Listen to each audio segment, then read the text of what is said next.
अब हम लोग मनी एंड फाइनेंशियल सिस्टम के पार्ट नंबर 2 की तरफ चलेंगे। पार्ट नंबर 1 हमने पूरा कर लिया था और पार्ट नंबर 2 में आप लोग हेडिंग डालेंगे development of money.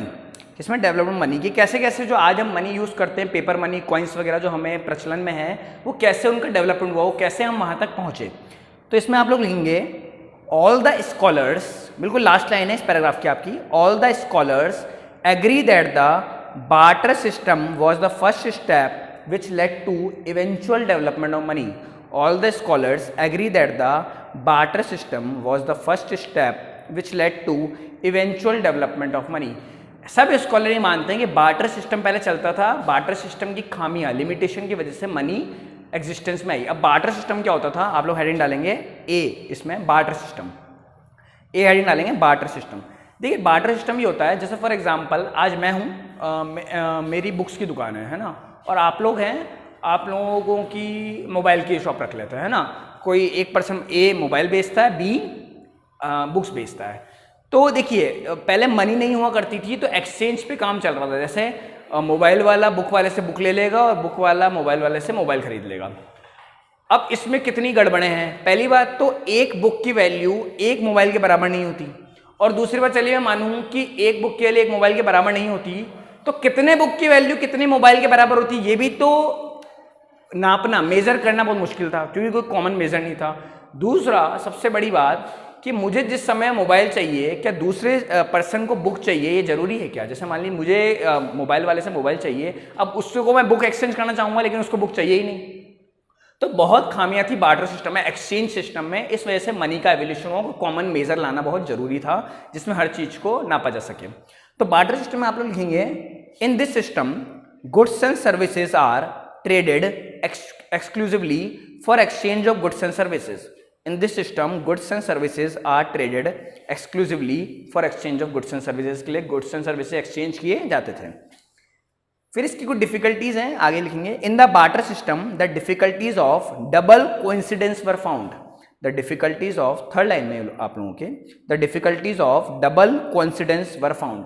Double coincidence वही कि जिस समय मुझे मोबाइल की जरूरत है उस समय पे दूसरे पर्सन को बुक की जरूरत है या नहीं, ये डबल कोइंसिडेंस होती है। तो ये बहुत बड़ी समस्या उस टाइम बनी आई थी। डबल कोइंसिडेंस मतलब दोनों की कोइंसिडेंस, कोइंसिडेंस मतलब कि ऐसी परिस्थिति बन जाए जब जिस समय मुझे मोबाइल चाहिए अगले पर्सन को भी बुक चाहिए हो, है ना।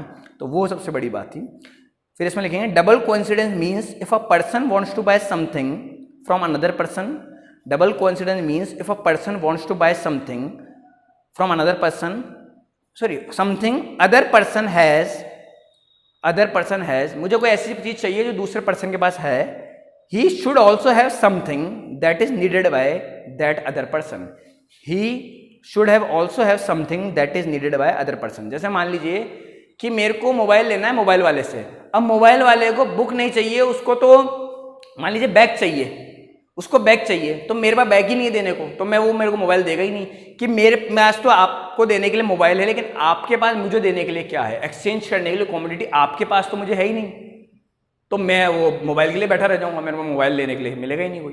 तो ये सबसे बड़ी बात है कि जो जिस पर्सन के पास मुझे कुछ देने के लिए, मेरे पास भी कुछ होना चाहिए जो मुझे दे सकूं, तभी तो एक्सचेंज होगा, है ना। तो इसमें लिखेंगे अदर पर्सन है। फिर लिखेंगे for exchange in barter system, जो लास्ट लाइन है फर्स्ट पैराग्राफ की, for exchange in barter system the rare situation of that double coincidence of needs was compulsory। the rare situation of double coincidence of needs was compulsory। rare मतलब जो बहुत कम हो, ऐसा बहुत कम होगा कि जिस समय मुझे मोबाइल चाहिए उसको बुक्स भी चाहिए हो, बहुत कम बात है ना, ऐसा तो नहीं होता है। तो ये बहुत रेयर है, लेकिन ये कंपलसरी है, ऐसा होना जरूरी है अगर बार्टर सिस्टम हमको करना है तो, ठीक है। दूसरी प्रॉब्लम लिखेंगे इसकी आगे अगली लाइन में, in the barter system there was a lack of standard measure or unit of value। in the barter system there was a lack of standard measure or unit of value, ठीक है। दूसरा standard major मतलब कि चलिए मान लीजिए उसकी हमारी डिमांड भी सेम हो गई, मुझे मोबाइल चाहिए, उसको बुक चाहिए। अब बात है मेजर की, कितने मोबाइल में या कितने बुक्स देने पर एक मोबाइल आएगा, ऐसा कोई मेजरमेंट भी नहीं था। वो कहेगा एक बुक एक मोबाइल। अब मोबाइल तो 10,000 का है और बुक 500, आज मान लीजिए 500 रुपए की है, लेकिन ये रुपए का कहाँ से आया है हिसाब, वो तो अब आया है। पहले तो पता ही नहीं था कि एक बुक के बदले, मतलब एक मोबाइल के बदले कितनी बुक्स एक्सचेंज की जाए, तो कोई कॉमन मेजर ही नहीं था, ठीक है। ये सेकंड प्रॉब्लम थी इसकी। थर्ड प्रॉब्लम लिखेंगे an important problem in barter system was in relation to inseparable objects. Third line है सेकेंड पैराग्राफ की, in relation to inseparable objects. ठीक है, इनसेपरेबल मतलब कि जैसे मान लीजिए एक पर्सन ये चाहता है, एक पर्सन का हॉर्स है, एक पर्सन का शिप है, इसमें एग्जांपल दे रखा है, एक के पास घोड़ा है, एक के पास भेड़ है। अब एक पर्सन चाहता है कि मेरा तो एक घोड़ा 2 भेड़ के बराबर आना चाहिए, मतलब कि मैं एक घोड़ा दूं तो मुझे 2 भेड़ मिले। तो इसका मतलब है अगर वो एक भेड़ दे तो आधा घोड़ा मिले, है ना, एक भेड़ के बदले आधा घोड़ा। अब आधे घोड़े की तो कोई वैल्यू ही नहीं है ना, जब वो उसको सेपरेट कर दोगे तो उसकी वैल्यू खत्म हो जाएगी। तो इस केस में क्या करें? ठीक है, अगर वो कहता है कि मैं तो एक भेड़ दे दूंगा, एक शीप दे दूंगा, आप मुझे आधा घोड़ा दे देना, अब आधे घोड़े की तो वैल्यू की नहीं है ना कुछ। तो इनसेपरेबल मतलब कि जो सेपरेट नहीं हो सकते, उन गुड्स का तो आप आदान प्रदान बार्टर सिस्टम में कर ही नहीं सकते थे, एक्सचेंज कर ही नहीं सकते थे। तो इसमें आप लोगों ने लिखा होगा an important problem barter was in relation to inseparable object. ठीक है, on dividing the items their entire importance was exhausted,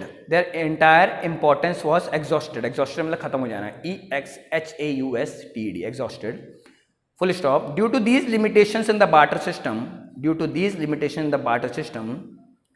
the monetary exchange system was adopted.